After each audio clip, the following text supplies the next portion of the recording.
Hello guys, hey guys, welcome back. कैसे हैं आप सभी लोग। आज हम अपना पार्ट 2 करेंगे मराठा एम्पायर का। ऑलरेडी हम जैसे कंप्लीट टॉपिक पढ़ रहे हैं। हमने स्टार्ट किया है हिस्ट्री से, तो हिस्ट्री का हम कंप्लीट पूरा करेंगे, अपनी एंशिएंट, मिडाइवल और मॉडर्न हिस्ट्री।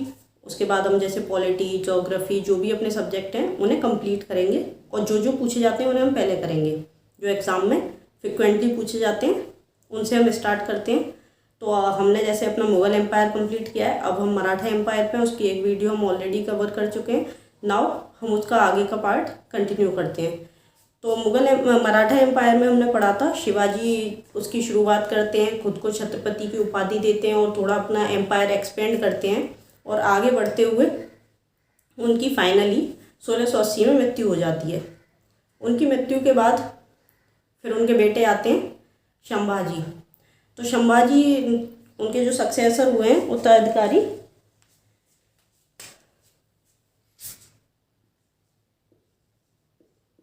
शिवाजी सक्सेसर,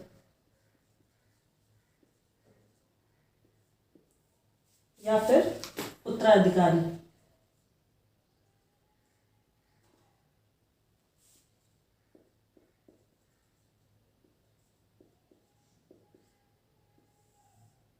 उत्तराधिकारी तो इनके बेटे आते हैं, पहले होते हैं उत्तराधिकारी इनके संभाजी।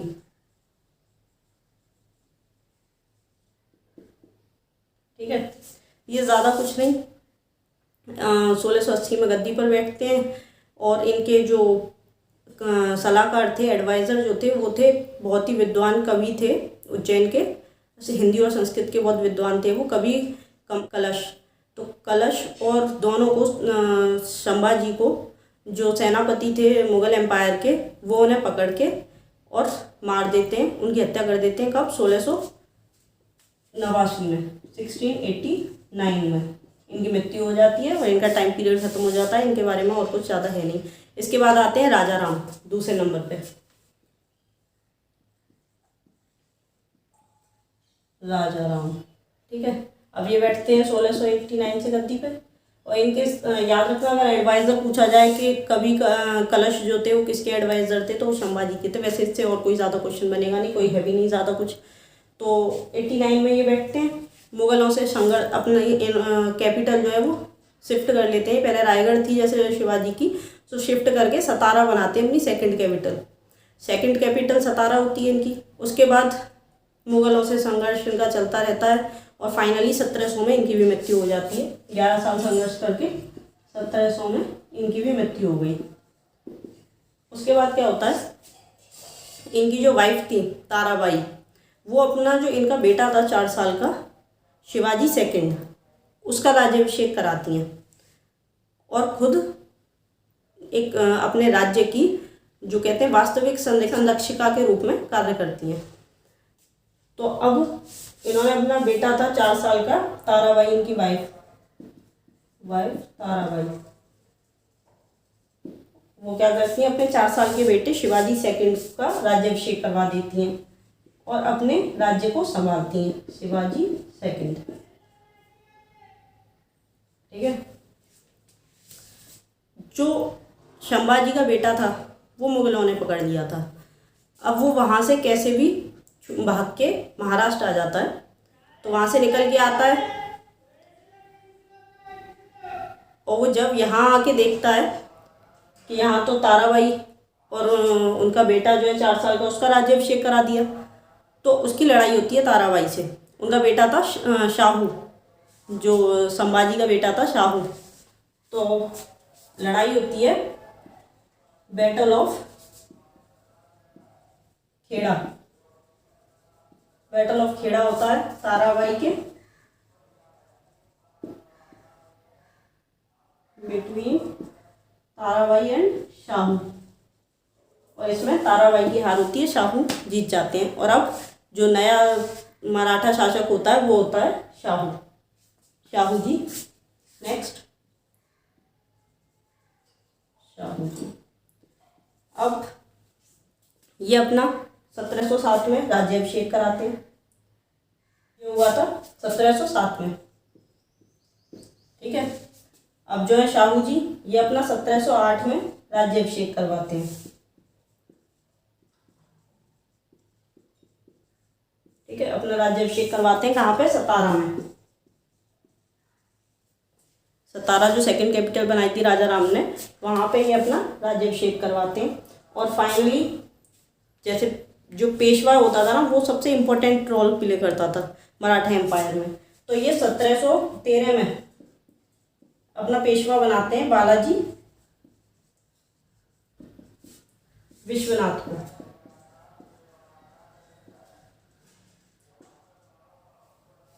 फर्स्ट पेशवा जो बनाया है ये इन्होंने अपना बालाजी विश्वनाथ को बनाया, और जिनकी 1720 में मृत्यु हो जाती है बालाजी विश्वनाथ की। इसके बाद आते हैं बाजीराव फर्स्ट। आगे जो है अब ये जो मराठा एम्पायर चेंज, जो एम्परर थे, जो शासक थे वो चेंज नहीं होंगे, ये तो शाहू हैं। अब पेशवा की कहानी है, क्योंकि इम्पोर्टेंट रोल जो प्ले करता था वो पेशवा करता था मराठा एम्पायर में। कैसे? कौन था प्रधानमंत्री? क्या देखता था? अर्थव्यवस्था। एक सेकंड, थोड़ी आवाज है। पेशवा का रोल इसलिए इम्पोर्टेंट था क्योंकि जैसे अपनी कंट्री है, अपने देश में क्या है, वैसे हेड ऑफ द स्टेट जो प्रेसिडेंट होते हैं, पर चलाता कौन है देश को? प्रधानमंत्री। तो इसी प्रकार जो मराठा साम्राज्य में था, शासक तो होते थे मराठा के जो होते थे, जैसे उनके जो सक्सेसर चले आ रहे उत्तराधिकारी जो भी हुए शिवाजी के, वही थे।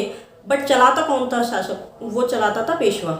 शासन को चलाने वाला कौन था? पेशवा। प्रधानमंत्री हुआ करता था, अर्थव्यवस्था उसे देखनी, प्रशासन की व्यवस्था उसे देखनी। तो अगर वो सब काम वही संभाल रहा था तो इसलिए इम्पोर्टेंट रोल उसका था। वो नाम के लिए, मतलब ऐसा नहीं है, इनका भी रोल होता था कि ये है राजा तो भाई वो ही रहेंगे, पर चलाने वाला पेशवा होता था। तो इसलिए पेशवा आगे बहुत इंपॉर्टेंट हुए, तो उन्हीं के बारे में पढ़ना है। और मराठा एम्पायर से ज़्यादा क्वेश्चन जो आते हैं वो क्वेश्चन भी सिर्फ पेशवाओं से ही आते हैं कि बाजीराव फर्स्ट कौन थे, या उन्होंने कौन सा बैटल लड़ा था, या क्या किया था, या बालाजी बाजीराव, मतलब इस वे में उनके बारे में पूछा जाता है। तो इसके बाद इनकी मृत्यु होती है। फिर आते हैं बाजीराव फर्स्ट।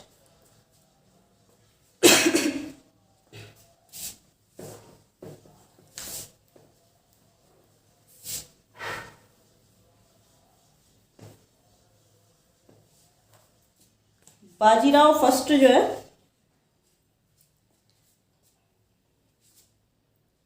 1720 में उनकी मृत्यु हुई, और इसके बाद आए बाजीराव फर्स्ट।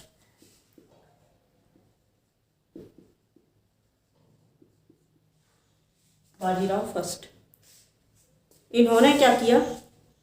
1707 में औरंगजेब की मृत्यु हो जाती है, और उसकी मृत्यु के बाद जो है मुगल एम्पायर बहुत कमज़ोर होता जा रहा था धीरे धीरे। तो कमज़ोरी का फ़ायदा उठाने के लिए, फ़ायदा उठाते हुए शाहू से कहते हैं, ये जो बाजीराव फर्स्ट थे, ये कहते हैं, एक डायलॉग है वो फेमस है इनका काफ़ी, तो मतलब वो अलग से बोला जाता है। इन्होंने कहा था कि इस सूखे वृक्ष की तना पे, तना होती है मतलब जो बीच में जो होता है स्टेम, तो इस सूखे वृक्ष की तना पे हम प्रहार करते हैं, शाखाएं तो स्वयं ही टूट जाएंगी, और मराठा हमारे इस प्रयत्न से मराठा साम्राज्य का पताका कृष्णा नदी से अटक तक फहराएगा। इस प्रकार इन्होंने कुछ कहा था। तो इसके उत्तर में शाहू ने इनसे कहा था कि वाकई मुझे मतलब आप पे भरोसा है, आप योग्य पिता के योग्य पुत्र हैं, और आप हिमालय के पार भी जो मराठा एम्पायर है उसका जो झंडा है वो गाड़ सकते हैं। इस प्रकार से इनकी मतलब इन्होंने कहा था। और फिर इन्होंने अटैक किया था। सबसे पहला जो पेशवा कहा जाता है जिसने दिल्ली पर अटैक किया था, तो वो थे बाजीराव फर्स्ट। कब किया था? 37 में। First Peshwa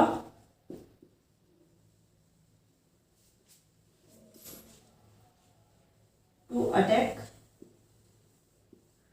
on Delhi. और उस टाइम पे 37 के टाइम पे कौन था?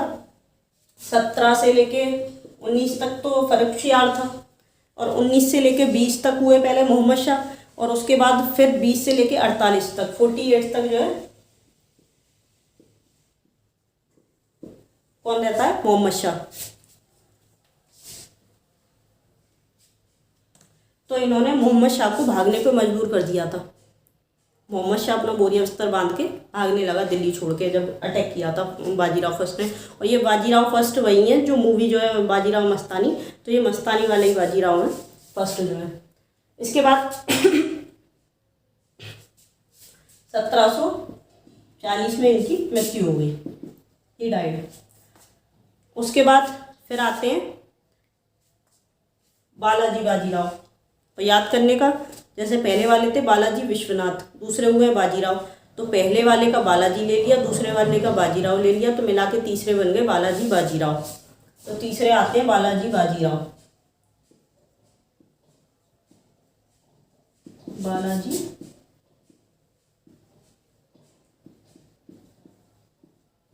बाजीराव। अब ये आते हैं, ये बैठते हैं गद्दी पे 40 से। ये क्या करते हैं, इनके टाइम पे होती है 1750 में ट्रीटी ऑफ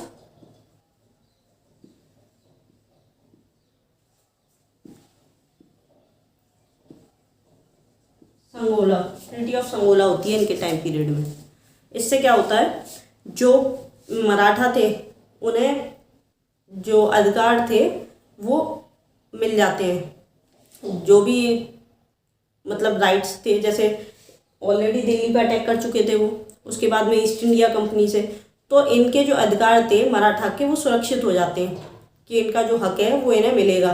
और कहीं जहाँ पे राज है मतलब वहाँ पे ये टैक्स ले सकते हैं, या वहाँ पे जो भी उस टाइम पे हुआ करते थे प्रोसीजर, वो सब इनके अधिकार जो थे वो सुरक्षित हो चुके थे इसके बाद, ट्रीटी ऑफ संगोला के बाद 1750 में। और इन्हीं के टाइम पीरियड में जो है जो थर्ड बैटल ऑफ पानीपत है वो होता है बालाजी बाजीराव के टाइम पे। और इनका जो अनदर नेम था, एक और नाम था इनका, वो था नाना साहेब। नाना साहेब भी कहते थे इन्हें। तो 1761 में क्या होता है, थर्ड बैटल ऑफ पानीपत। तीसरा बैटल भी होता है पानीपत का, किस किस के बीच में होता है, अहमद शाह अब्दाली और बालाजी बाजीराव या नाना साहेब के बीच में। मतलब वैसे तो साहू होंगे मेन, और लीड कौन कर रहा था, ये। और इसमें क्या होता है, मराठाओं की हार होती है।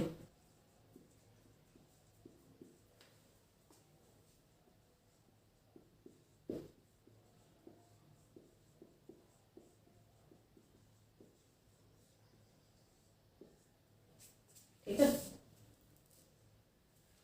मराठा हार जाते हैं। और किस से हारते हैं ये,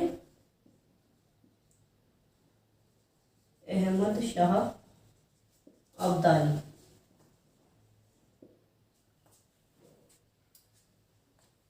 अहमद शाह अब्दाली से।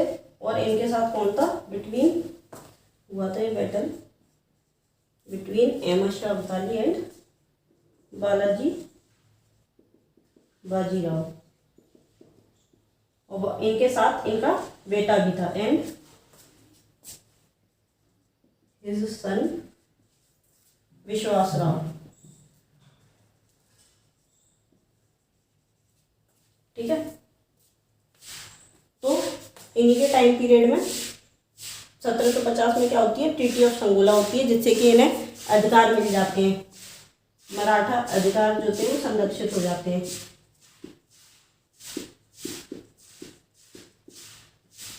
सुरक्षित हो जाते हैं। और जो क्वेश्चन पूछे जाते हैं, देखो इम्पोर्टेंट, इनमें से ये क्वेश्चन हो सकता है, जैसे इम्पोर्टेंट है, पहला फर्स्ट पेशवा कौन था जिसने दिल्ली पर अटैक किया। उसके बाद में जो पूछे जाएंगे वो बालाजी बाजीराव से पूछे जाते हैं, क्योंकि ये हुई थी 1750 में ट्रीटी ऑफ संगोला। 61 में थर्ड बैटल ऑफ पानीपत होता है, अहमद शाह अब्दाली, ये फेमस है काफ़ी, क्योंकि मूवी भी बन चुकी है इसके ऊपर, तो क्वेश्चन पूछे जाते हैं। और इसमें मराठाओं की हार हो जाती है, इनका बेटा भी था विश्वास राव उनके साथ में। उसके बाद आगे बढ़ते हैं।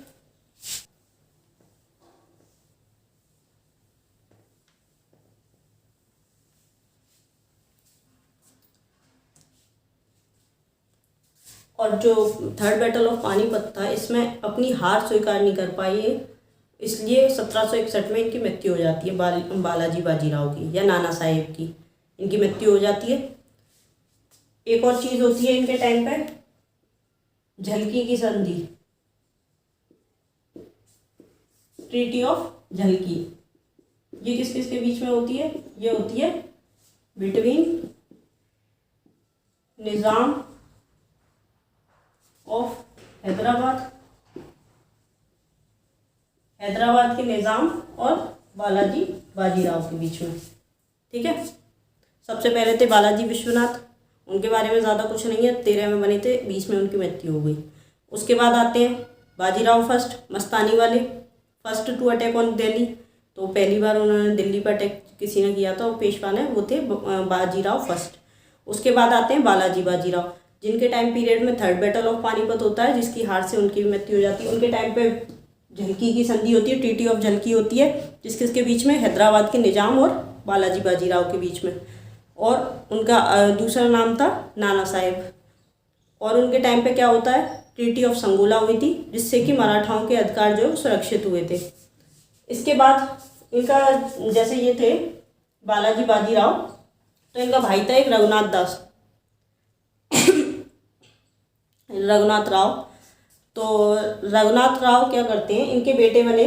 इसके बाद जो बालाजी वो जो बनते हैं पेशवा, वो आते हैं इनके बेटे माधव राव। इनके 3 बेटे, एक तो विश्वास राव था, वो वहाँ उसमें गया था थर्ड बैटल ऑफ पानीपत में। एक माधव राव नारायण, एक माधव राव था, एक नारायण। तो ये बनते हैं आगे जो नेक्स्ट पेशवा होते हैं, वो ये होते हैं माधव राव नारायण। और ये क्या करते हैं, मराठाओं की जो इज्जत थी, जो प्रेस्टीज थी, अपने मान सम्मान को वापस करने की कोशिश करते हैं। हार चुके थे तो अब इन्हें अपना सम्मान दोबारा लौटाने के लिए मेहनत कर रहे थे। ये कोशिश करते हैं। जो शाह आलम सेकंड, सॉरी, इनके टाइम पीरियड में, इनका टाइम आ गया शाह आलम सेकंड। कब से कब तक था? शाह आलम सेकंड था 58 से 1806 तक, जहाँ तक मुझे याद है। थोड़ा बहुत इसमें अगर आपको लगता हो, वैसे मुझे लगता है यही होगी का। तो 1758 से 1806 तक शाह आलम सेकंड जो है दिल्ली की गद्दी पर था। वो गद्दी पर नहीं था, ईस्ट इंडिया कंपनी की पेंशन पे रह रहा था। आगे तो सब मतलब बेकार थे, क्योंकि उनके बारे में हमने पढ़ा भी नहीं, इसलिए क्योंकि कुछ किया ही नहीं। अब अंग्रेजों ने उन पे कब्जा कर लिया, तो वो उनकी पेंशन पे रह रहे थे। अब ये क्या करते हैं, माधव राव नारायण जो थे, ये दोनों जाके उसे लेके शाह आलम को, अब ईस्ट इंडिया कंपनी की पेंशन पे ना रहते हुए वो अब मराठाओं की पेंशन पे उसे दिल्ली की गद्दी पे बिठा देते हैं। ये कोशिश कर रहे थे, इतने में जो बालाजी बाजीराव के भाई थे रघुनाथ राव, वो इसकी हत्या कर देते हैं माधव राव की। 1722-23 में जो है इनकी हत्या कर देते हैं इनके चाचा भाई रघुनाथ राव। ठीक है, होती है। तो फिर उसके बाद रघोबा या रघुनाथ राव, इनके बेटे आते हैं बाजीराव सेकंड। फिर होते हैं बाजीराव सेकंड। ये बर्बादी का कारण हुए मराठा एम्पायर की, मतलब इज्जत बिल्कुल मिट्टी में मिला दी इन्होंने। अंग्रेजों की सहायता से तो ये पेशवा बने, बाजीराव सेकंड जो था। और ऊपर से जो सहायक संधि जो होती थी, उस पहली मतलब सहायक संधि पे हस्ताक्षर करने वाला पहला पेशवा जो हुआ है वो बाजीराव सेकंड हुआ था, जिसने अंग्रेजों से हाथ मिला लिया था, मतलब सीधे सीधे। और फिर उसके बाद में मतलब पतन कर दिया पूरे मराठा एम्पायर का, और वो ख़त्म होता है। इसमें एक 12 सभा हुआ करती थी, 12 भाई सभा। वो क्या थी, 12 सदस्यों की सभा हुआ करती थी। उसमें 2 जो मेन पद थे या 2 मेन आदमी जो थे, उनके नाम पूछे जाते हैं कि 12 भाई जो सभा थी, उसमें 2 इम्पोर्टेंट नाम कौन कौन से थे। तो एक थे महादजी सिंधिया और दूसरे थे नाना फडणवीस।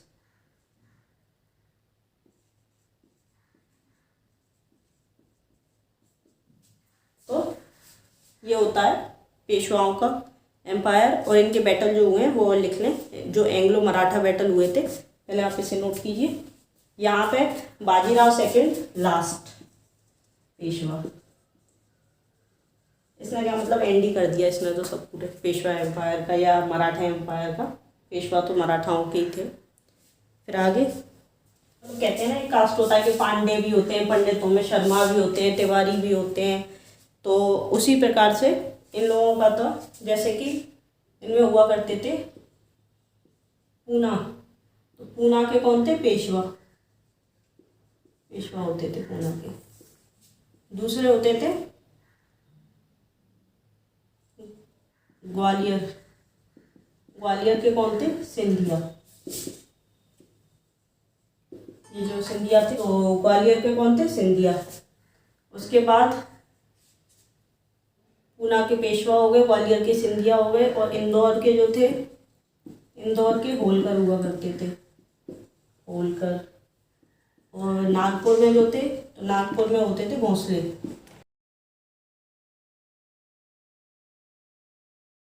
शिवाजी जो हुआ करते थे वो भोसले ही तो थे। उनके पिताजी जो थे शाहजी भोसले, उनके पिताजी का नाम था, तो वो नागपुर से बिलोंग करते थे।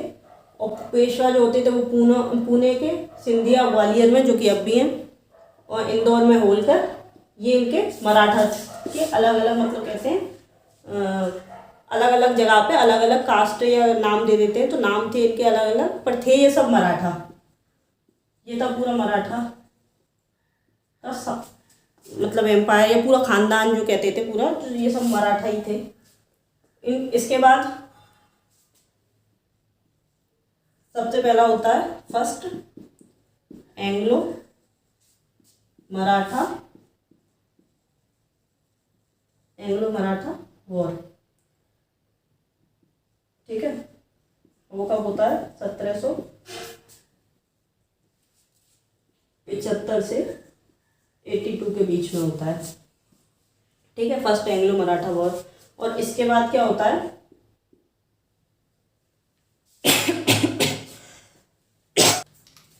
इसके बाद फर्स्ट एंग्लो मराठा वॉर जो हुआ, इसकी स्टार्टिंग होती है 1775 से 82 में। इसकी स्टार्टिंग होती है ट्रीटी ऑफ सूरत से, ट्रीटी ऑफ सूरत से स्टार्टिंग होती है, और इसकी एंडिंग होती है ट्रीटी ऑफ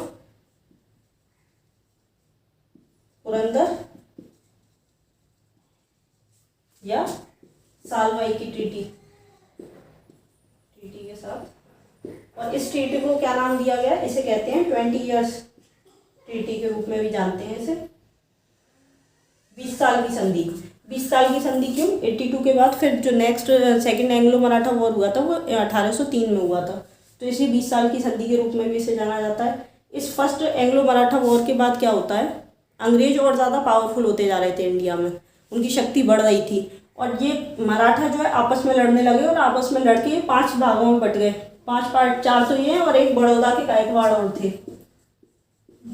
बड़ौदा के गायकवाड़। ये 5 पार्टों में डिवाइड हो गए, तो इनकी शक्ति कम हो गई। जब एक पूरा परिवार है 20 लोगों का, और अब वो 3-3 लोगों के या 4-4 लोगों के परिवार में बट जाते हैं, तो शक्ति कम हो गई, अंग्रेज पावरफुल हो गए। Second Anglo Maratha war.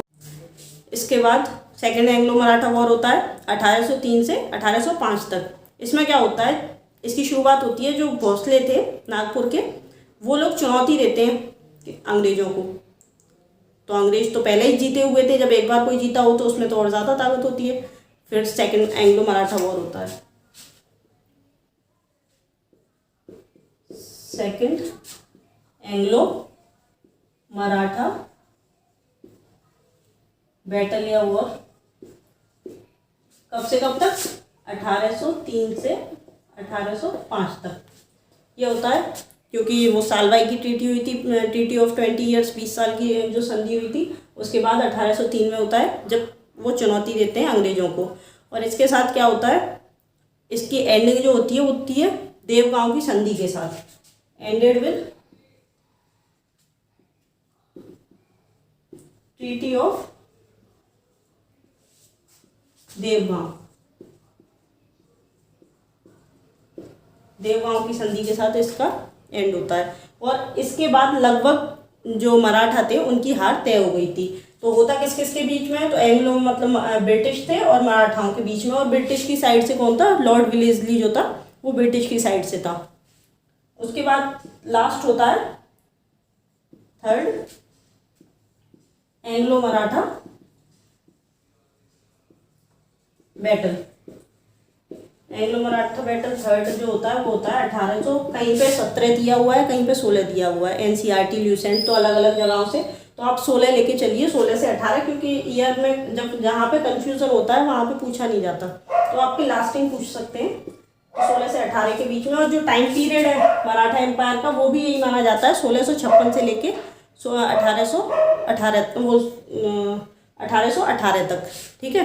क्योंकि शुरुआत की थी शिवाजी का जन्म हुआ और यह उन्होंने पहला तोरण का किला 1644 में, जब से शुरुआती मानी जाती है जब उन्होंने अपनी कैपिटल बनाई थी रायगढ़, उस टाइम से शुरुआत मानी जाती है 56 से लेके 18 तक।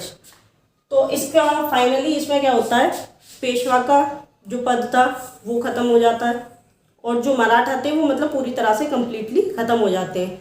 और जो लास्ट पेशवा था बाजीराव सेकंड जो था, रघुनाथ राव का बेटा सेकंड, उसने 2 बैटल लड़े थे इसमें। युद्ध कौन कौन से थे, एक तो था कोरेगांव का बैटल और एक था अस्टी।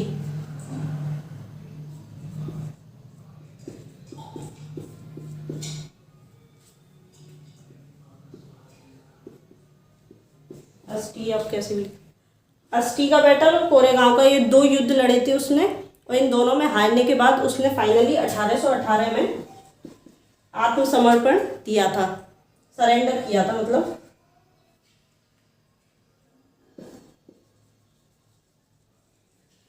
सरेंडर किया था। तो अंग्रेजों ने इसे कानपुर के पास छोड़ दिया रहने के लिए, अपनी पेंशन पे, मतलब जीने के लिए छोड़ दिया। तो फाइनली 1853 में इसकी मृत्यु हो जाती है,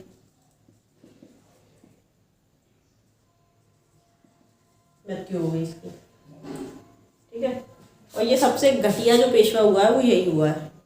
तो फाइनली ये होता है मराठा एम्पायर का पूरा एंड। और जो 1-2 क्वेश्चन एक मतलब इसमें से बाहर जो कुछ भी हो सकता है सब पूछा जाए, तो वो हम क्वेश्चन आंसर्स जब कवर करेंगे उसमें कर लेंगे। और महाराष्ट्र में जो संत हुए उनके बारे में और पढ़ लेते हैं, कौन कौन हुए, ठीक है, नोट डाउन कीजिए। जो भक्ति संत हुए हैं कुछ,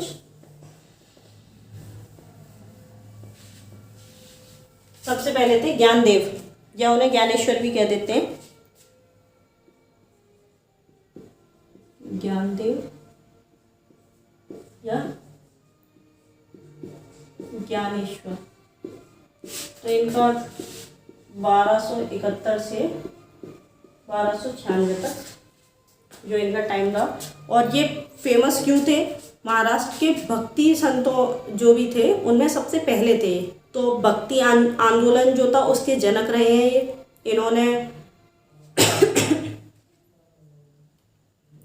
मराठी भाषा का जो साहित्य है उसकी शुरुआत की, संस्थापक रहे ये मराठी भाषा के साहित्य की। और भगवत गीता पर इन्होंने एक भावार्थ दीपिका लिखी है जिसे ज्ञानेश्वरी के नाम से जाना जाता है।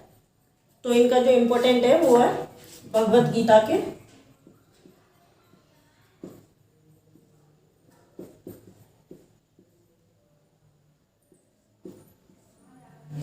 गीता पर एक भावार्थ दीपिका लिखी है जिसे ज्ञानेश्वरी के नाम से जाना जाता है और जो फेमस है काफ़ी महाराष्ट्र में, वहाँ की पूजा पाठ में जो भी लोग मानते हैं तो वहाँ पे जो है ये फेमस है ज्ञानेश्वरी जो बुक है उनकी। जैसे हमारे यहाँ हम गीता पढ़ते हैं, रामायण पढ़ते हैं, दुर्गा सप्तशती पढ़ते हैं, उसी वे में वहाँ ज्ञानेश्वरी बुक, क्योंकि ये जनक है वहाँ के एक तो मराठा साहित्य के भी और जो भक्ति आंदोलन है उसके भी जनक है ये। तो सबसे पहले ये थे। उसके बाद आते हैं दूसरे आते हैं नामदेव का टाइम पीरियड 1270 से 1350 तक बताया जाता है। और इन्होंने क्या किया, ये एक जगह थी पठरदेव करके, तो उसके जो विठोबा थे, विठोबा महाराज जो अभी आपने सुना होगा विट्ठल या विठोबा, विठोबा को फॉलो करते थे या विट्ठल भगवान। ये विट्ठल भगवान या विठोबा जो थे ये विष्णु के अवतार माने जाते हैं और इनकी पूजा करते थे ये। और इनकी पूजा करने वाले को क्या कहते हैं? पूजा करने वाले संप्रदाय को बरकरी संप्रदाय कहते हैं, बरकरी। तो क्वेश्चन पूछा जाए बरकरी संप्रदाय की स्थापना किसने की थी? तो नामदेव ने की थी। ठीक है, इसके आगे फिर आते हैं तीसरे।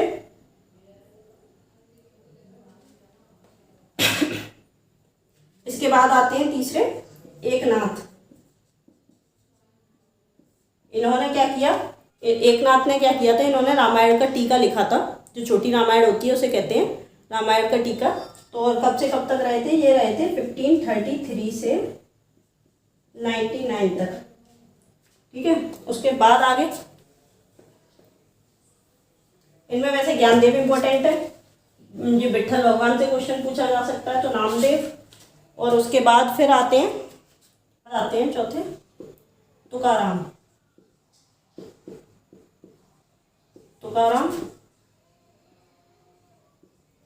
इनका टाइम पीरियड रहता है 1598 से 1650 तक। और इन्होंने क्या किया था? तुकाराम ने जो थे, इन्होंने भक्तिपूर्वक कविताएं लिखी थी और इनके जो कविताओं का संग्रह था, भक्तिपूर्वक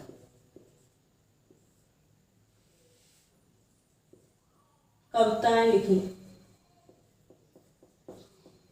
और इनकी कविताओं के संग्रह को कहा जाता था अभंग। ठीक है, अभंग। और इसके बाद लास्ट आते हैं रामदास।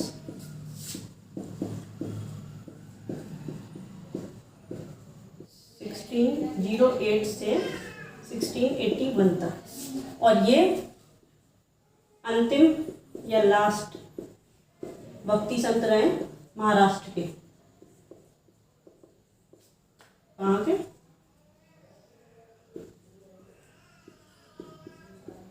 महाराष्ट्र। ठीक है, इनकी जो कविताएं और इनकी जो संग्रह है कविताओं का, उसे क्या कहा जाता है? 10 बोध। 10 बोध। अंतिम भक्ति संत मतलब महान भक्ति संत जो नामी थे या बड़े थे, इसलिए अंतिम है। नहीं तो ऐसे तो रहे होंगे, तो ये नहीं है कि इसके बाद किसी ने भक्ति संत कोई वहाँ पे हुआ ही नहीं। पर जो फेमस होते हैं, होने को तो बहुत होते हैं, पर जो फेमस थे वो ये 5 ही थे और उनमें ये अंतिम थे, रामदास जो थे।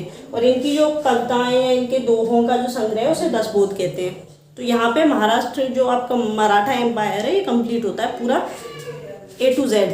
शिवाजी से लेके लास्ट बाजीराव सेकंड तक हमने पूरा कवर किया और इसमें से कुछ बाहर आने वाला भी नहीं है, पूरा हो चुका है। और आगे अब हम नेक्स्ट अपना जो भी टॉपिक होगा वो कवर करेंगे, चाहे विजयनगर एम्पायर हो, चाहे बहमनी एम्पायर हो, जो भी होगा आगे देखते हैं। जब तक आप इसे अच्छे से नोट्स बना के रिवाइज कीजिए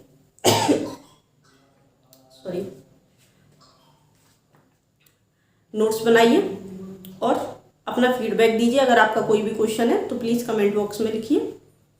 थैंक यू।